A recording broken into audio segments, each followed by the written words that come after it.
This is lecture 14. I call it the Silk Road, Cross-Cultural Encounters. The Silk Road crosses Eurasia, linking separate civilizations from the Mediterranean to Persia to India, and then finally to China. In India, we have what's called the Gupta dynasty. Our dates are 320 to about 535 of the Common Era.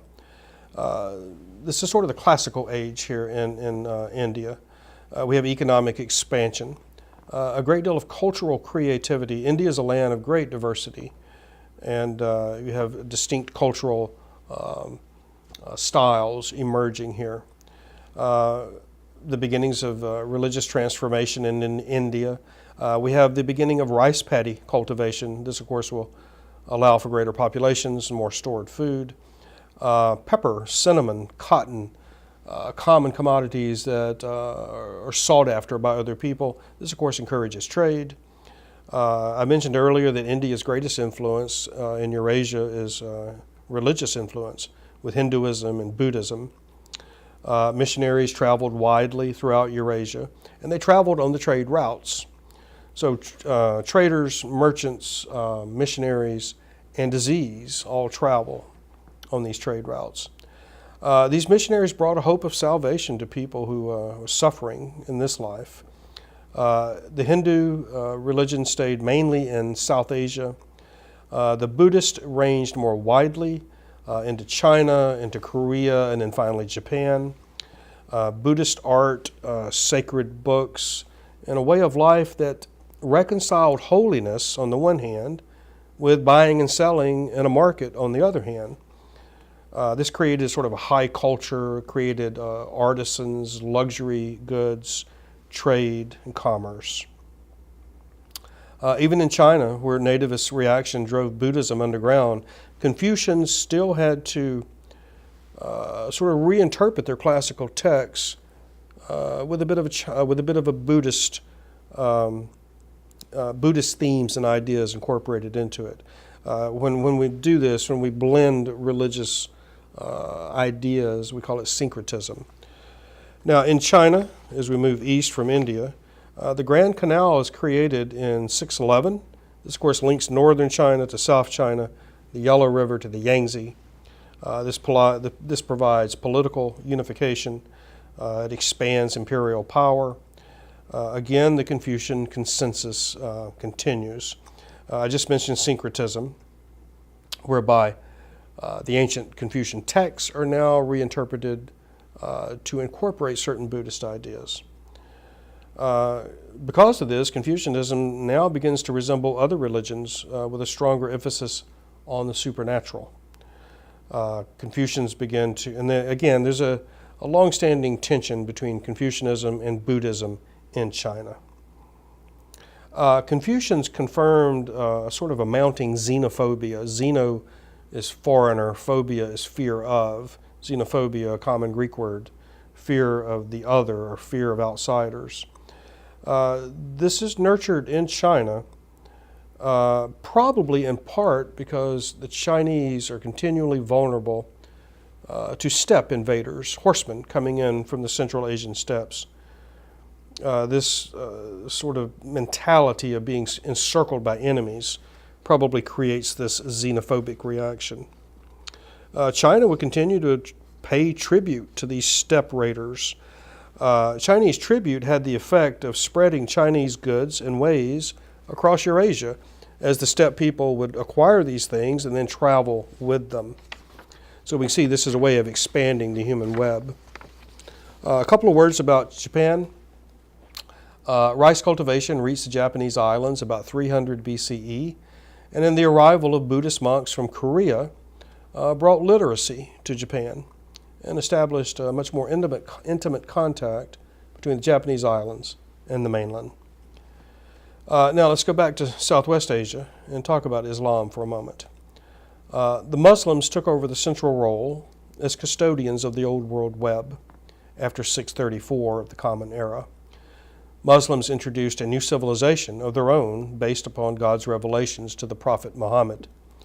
Muhammad's dates about 570 to 632 of the Common Era.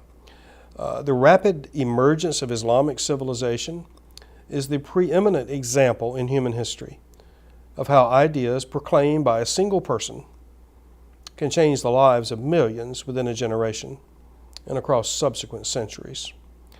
Islam traveled along the old world web. Muslims were convinced that God was with them in every encounter. This gave them great self-confidence. Christendom survived in part due to the failures of Islamic armies before Constantinople in the late 7th century of the Common Era. Muslim expansion extended all the way to the Atlantic and then across Gibraltar into Spain, extended to India and China. This rapid and wide expansion taken by many to be proof of Islam's inevitability. Camels and religious conviction were the keys to Islamic success. Again, the domesticated camel is key here to spread Arabic and Islamic culture. I'm going to say a couple of things about the Islamic split, since it's in the news every single day, it seems, as the Sunni and the Shia continue to kill each other in great numbers. The early caliphs, that is, leaders were chosen by an informal consultation among an inner circle of leading Muslims. In 656, the Caliph Uthman was murdered. Muhammad's son-in-law, Ali, emerged as victor from the civil war that followed. Now, there are two dynasties, two caliphates that will dominate Islam. The Umayyad Caliphate lasted until a rival Arabian family, the Abbasid, overthrew them in 750 of the Common Era. The Abbasid would then move the capital of the caliphate from Damascus, which is in Syria, eastward to Baghdad, which is located in what we call Iraq. Now, many pious Muslims found the result of violence for choosing the caliph to be appalling. Some, known as the Shia, remained faithful to the memory of Ali, Muhammad's son-in-law. It's a pity Muhammad didn't have children. We might have escaped some of this bloodshed. The Shia refused to accept the legitimacy of these caliphates, either in Damascus or Baghdad. The Shia became an enduring opposition to the military and political leaders of the Sunni majority. The Sunni majority, on the other hand, recognized the victorious successors to the Prophet. The Sunni rely on experts in sacred law to settle religious matters. Let's talk about Islamic expansion for a moment. The Muslim faith was slow to spread into the countryside. There's a reason for this.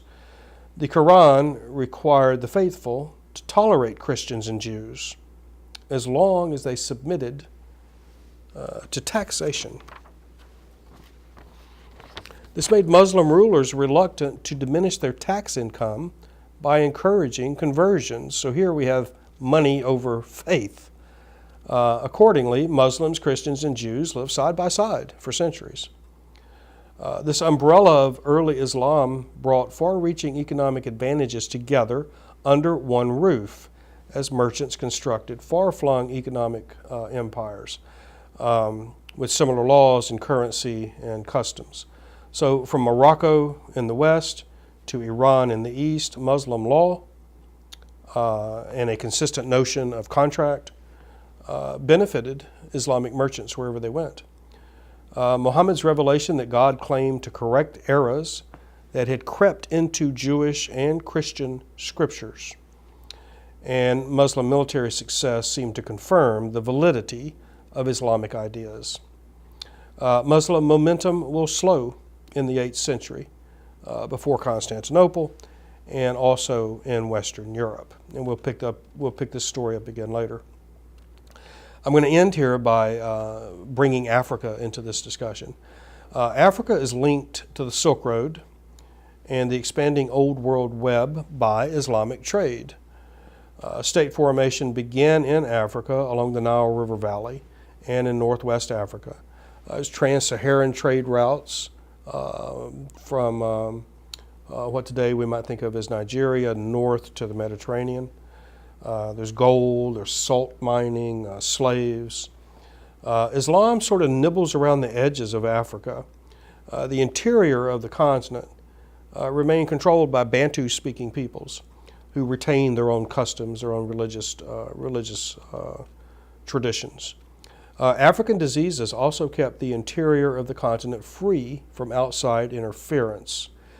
So, in short, Africa had become sort of a frontier region of the Old World Web during the time of the first Silk Roads. So I'll stop there, and thanks for your attention.